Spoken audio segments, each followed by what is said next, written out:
ನಮಸ್ಕಾರ ವೀಕ್ಷಕರೇ. ಈ ದಿನ ಬಗಿ ಯಲ್ಲಟ್ಟಿಯವರು ಬರೆದಂತಹ ಕವನ ದೇವರ ಆಸ್ತಿ ಕವನವನ್ನ ವಾಚನ ಮಾಡ್ತಾ ವಿಶ್ಲೇಷಣೆಯನ್ನ ಮಾಡ್ತಾ ಇದ್ದೀನಿ. ಕವನದ ಶೀರ್ಷಿಕೆ ವಿಶಿಷ್ಟವಾಗಿ ಕಂಡು ಬರ್ತಕ್ಕಂಥದ್ದನ್ನ ಕಾಣ್ತೀವಿ. ಹೌದು, ಈ ಕವಿತೆ ತುಂಬಾ ವಿಶಿಷ್ಟವಾಗಿದೆ. ದೇವರ ಆಸ್ತಿ ಯಾವುದು ಅಂತ ಪ್ರಶ್ನೆ ಮಾಡಿದಾಗ ಇಡೀ ಜಗತ್ತೇ ದೇವರ ಆಸ್ತಿ ಅಲ್ವಾ?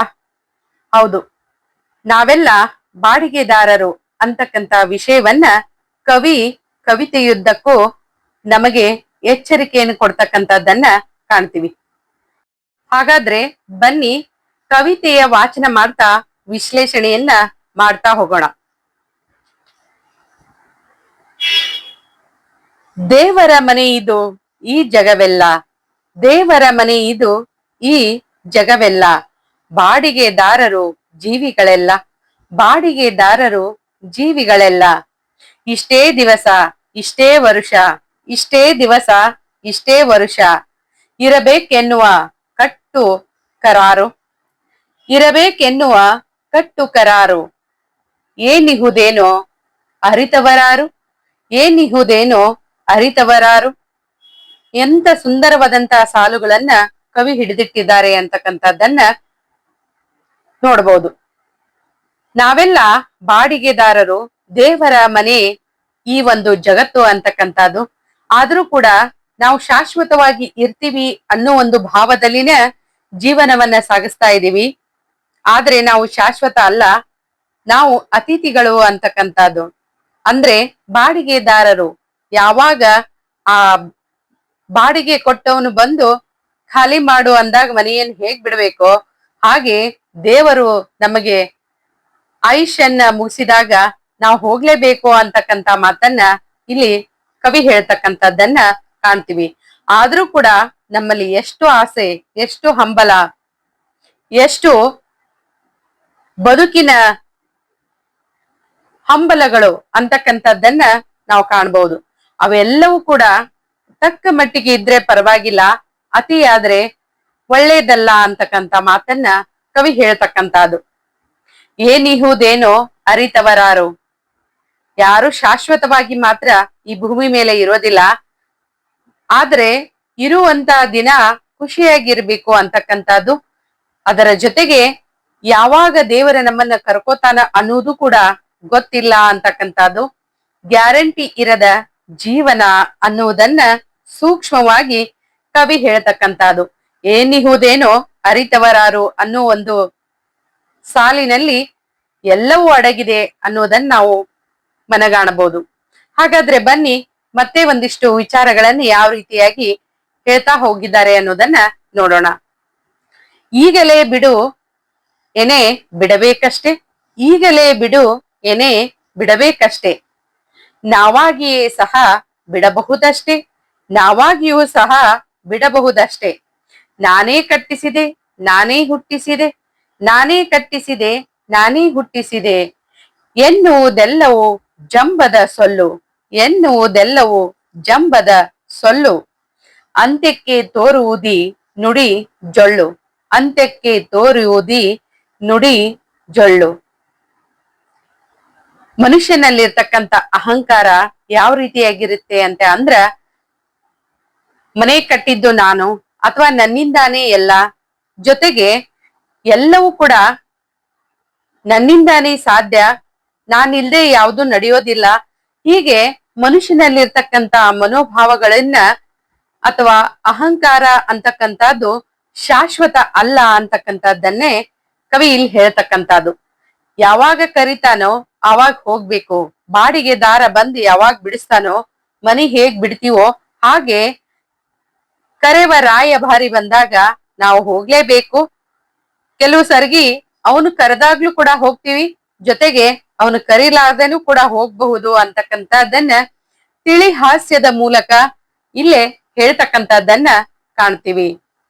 ನಾವೆಲ್ಲ ಅಶಾಶ್ವತ ಜೀವನ ಅಂತ ತಿಳಿದ್ರೆ ಒಳ್ಳೇದು, ಶಾಶ್ವತ ಅಂತ ತಿಳಿದು ಮಾಡಬಾರದ ಕೆಟ್ಟ ಕೃತ್ಯಗಳನ್ನ ಮಾಡ್ತಾ ಹೋಗ್ತೀವಿ ಅಂತಕ್ಕಂಥದ್ದನ್ನ, ಜೊತೆಗೆ ಸತ್ಕಾರ್ಯಗಳಲ್ಲಿ ಭಾಗಿಯಾಗ್ಬೇಕು, ಇದ್ದ ಜೀವನವನ್ನ ಒಳ್ಳೆ ರೀತಿಯಾಗಿ ಸಾಗಿಸ್ಬೇಕು ಅಂತಕ್ಕಂತ ವಿಚಾರವನ್ನ ಕವಿ ಹೇಳ್ತಕ್ಕಂಥದ್ದು.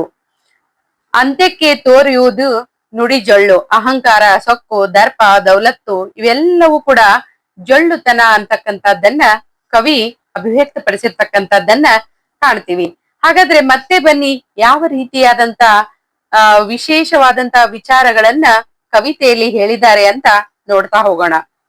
ನಮ್ಮಯ್ಯ ದಿನಗಳು ಮುಗಿದೈ ತರಲು, ನಮ್ಮಯ್ಯ ದಿನಗಳು ಮುಗಿದೈ ತರಲು, ಬಿಡು ಎಂದೀಶನು ಆಜ್ಞಾಪಿಸಲು, ಬಿಡು ಎಂದೀಶನು ಆಜ್ಞಾಪಿಸಲು, ಇನ್ನೂ ಇರುವೆನು ನಾ ಬಿಡಲಾರೆನು, ಇನ್ನೂ ಇರುವೆನು ನಾ ಬಿಡಲಾರೆನು, ಎಂದರೆ ನಡೆಯುವುದು ಈ ಪ್ರತಿಕಾರ, ಎಂದರೆ ನಡೆಯದು ಈ ಪ್ರತಿಕಾರ, ಬಿಡಿಸುವುದಿರಿಸುವುದು ಅವನ ಅಧಿಕಾರ, ಬಿಡಿಸುವುದು ಇರಿಸುವುದು ಅವನ ಅಧಿಕಾರ.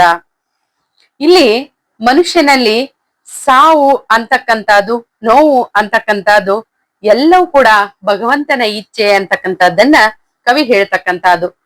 ನಾವು ಬಾಡಿಗೆದಾರರು, ನಾವು ಬಂದಿದೀವಿ, ನಮ್ಮ ಒಂದು ಕೆಲಸ ಮುಗಿದ ನಂತರ ನಮ್ಮ ಒಂದು ಕರೆ ಬಂದಾಗ ನಾವು ಹೋಗ್ಲೇಬೇಕು ಅಂತಕ್ಕಂತ ವಿಷಯವನ್ನ ಇಲ್ಲೇ ಕವಿ ಪ್ರಸ್ತಾಪ ಮಾಡಿರ್ತಕ್ಕಂಥದ್ದನ್ನ ಕಾಣ್ತೀವಿ.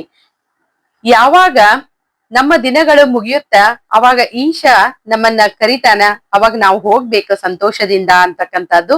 ಜೊತೆಗೆ ಕರೆದಾಗ ನಾನು ಬರೋದಿಲ್ಲ ಅಂದ್ರೆ ಆತ ಕೇಳೋದಿಲ್ಲ ಅಂತಕ್ಕಂತ ಮಾತನ್ನು ಕೂಡ ಇಲ್ಲೇ ಕವಿ ಹೇಳ್ತಕ್ಕಂಥದ್ದು.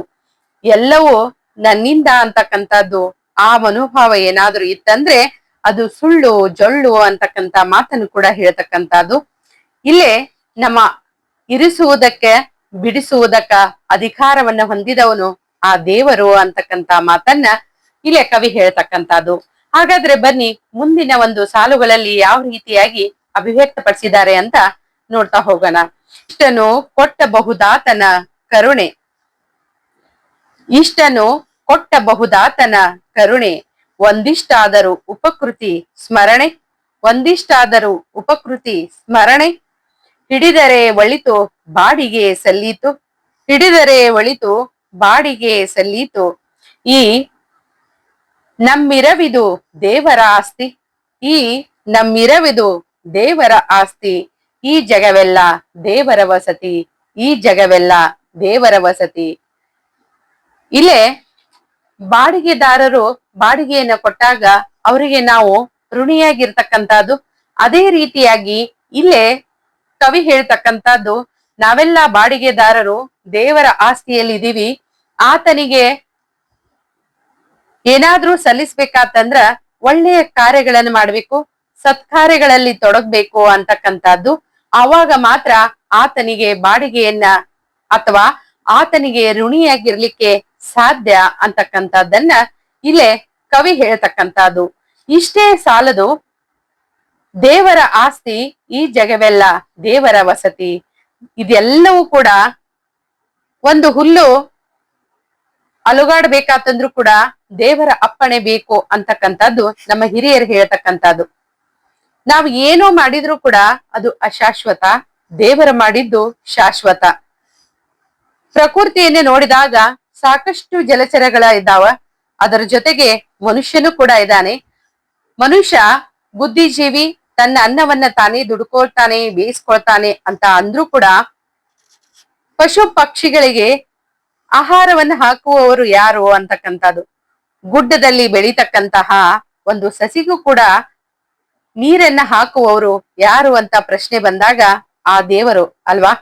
ಅದಕ್ಕಾಗಿ ದೇವರ ಆಣತಿ ಇರದೆ ಯಾವುದೂ ಕೂಡ ಕಾರ್ಯಗಳು ನಡಿಲಿಕ್ಕೆ ಸಾಧ್ಯ ಇಲ್ಲ.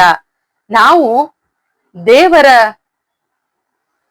ಆಶೀರ್ವಾದದಿಂದ ಇಲ್ಲೇ ಜನಿಸಿದೀವಿ, ಆ ಜೀವನವನ್ನ ವ್ಯವಸ್ಥಿತವಾಗಿ ಸಾಗಿಸ್ಬೇಕು, ಒಂದಿಷ್ಟು ಮೌಲ್ಯಗಳನ್ನ ಆದರ್ಶಗಳನ್ನ ಹೊಂದಬೇಕು ಅಂತಕ್ಕಂತ ವಿಚಾರ. ದೇವರು ಒಂದು ಕೊಡುಗೆಯನ್ನ ಕೊಟ್ಟಂತಹದ್ದು ಈ ಮಾನವ ಜನ್ಮ. ಈ ಮಾನವ ಜನ್ಮವನ್ನ ಹಾಳು ಮಾಡಿಕೊಳ್ಳಬೇಡಿ ಹುಚ್ಚಪ್ಪಗಳಿರ ಅಂತ ಪುರಂದರದಾಸರು ಹೇಳಿದ ಕೀರ್ತನೆ ನೆನಪಿಗೆ ಬರುತ್ತೆ. ಆ ರೀತಿಯಾಗಿ ಒಳ್ಳೆಯ ಜೀವನವನ್ನ ನಡೆಸಿ ಹೋಗ್ಬೇಕು ಅಂತಕ್ಕಂಥದ್ದನ್ನ ಕವಿ ಇಲ್ಲಿ ಅಭಿವ್ಯಕ್ತಪಡಿಸಿರ್ತಕ್ಕಂಥದ್ದನ್ನ ಕಾಣ್ತೀವಿ. ಒಟ್ಟಾರೆಯಾಗಿ ಕವಿತೆಯ ಆಶಯ, ನಾವೆಲ್ಲ ಬಾಡಿಗೆದಾರರು, ದೇವರು ಆಸ್ತಿಯಲ್ಲಿ ಬಾಡಿಗೆ ಇದೀವಿ ಅಂತಕ್ಕಂಥದ್ದು. ಪ್ರಕೃತಿ ಅಂತಕ್ಕಂಥದ್ದು ದೇವರ ಆಸ್ತಿ. ಅಣು ಅಣು ಕೂಡ ದೇವರ ಆಣತಿ ಇರಲಾರದೆ ಅಲುಗಾಡಲಾರದು. ಆತನ ಆಣತಿಯ ಮೇರೆಗೆ ಪ್ರಕೃತಿ ಇರ್ತಕ್ಕಂಥದ್ದು ಎಲ್ಲವೂ ಕೂಡ ದೇವರ ಸೃಷ್ಟಿ. ಆ ಸುಂದರವಾದಂತಹ ದೇವರ ಸೃಷ್ಟಿಯಲ್ಲಿ ನಮಗೊಂದು ಅವಕಾಶ ಸಿಕ್ಕಿದೆ.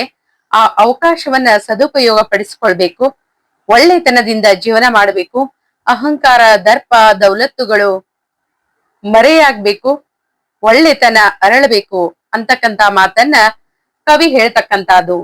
ದೇವರು ನಮಗೆ ಈ ಪ್ರಕೃತಿಗೆ ತಂದಿದ್ದಕ್ಕೆ ನಾವು ಆತನಿಗೆ ಕೊಡುವ ಕೊಡುಗೆ ಸಭ್ಯತೆಯ ಜೀವನ ಅಂತಕ್ಕಂಥದ್ದನ್ನ ಇಲ್ಲೇ ಕವಿ ಹೇಳ್ತಕ್ಕಂಥದ್ದು. ಯಾವಾಗ ಜೀವ ಹೋಗುತ್ತೋ ಗೊತ್ತಿಲ್ಲ. ನೀರ ಮೇಲಿನ ಗುಳ್ಳಿ ಅಂತಕ್ಕಂಥದ್ದು. ಆ ನೀರ ಮೇಲಿನ ಗುಳ್ಳಿ ಅಂದಾಗ ಮನುಷ್ಯ ಇದ್ದಾಗ ಜೊತೆಗೆ ಹೋದ ನಂತರನೂ ಕೂಡ ನೆನೆಸುವ ಹಾಗೆ ಜೀವನವನ್ನ ಸಾಗಿಸ್ಬೇಕು. ಮೌಲ್ಯಗಳನ್ನ ಹೊತ್ತು ಜೀವನವನ್ನ ಸಾಗಿಸ್ಬೇಕು. ಸತ್ಕಾರ್ಯಗಳಲ್ಲಿ ತೊಡಗ್ಬೇಕು ಅಂತಕ್ಕಂತ ವಿಚಾರವನ್ನ ಕವಿ ಇಲ್ಲಿ ಅಭಿವ್ಯಕ್ತಪಡಿಸಿರ್ತಕ್ಕಂಥದ್ದನ್ನ ಕಾಣ್ತೀವಿ. ಇಷ್ಟೊಂದು ಸುಂದರವಾದಂತ ಕವಿತೆಯನ್ನ ನಮಗೆ ಓದಲು ಕೂಡ ಮಾಡಿದ ಕವಿಗೆ ಅನಂತ ಅನಂತ ನಮನಗಳು. ಇದುವರೆಗೆ ತಾವು ಆಲಿಸಿದ್ದಕ್ಕಾಗಿ ತಮಗೂ ಕೂಡ ಧನ್ಯವಾದಗಳು. ಮತ್ತೊಂದಿಷ್ಟು ಹೊಸ ಹೊಸ ವಿಚಾರಗಳ ಮೂಲಕ ಮತ್ತೆ ಸಂಧಿಸೋಣ.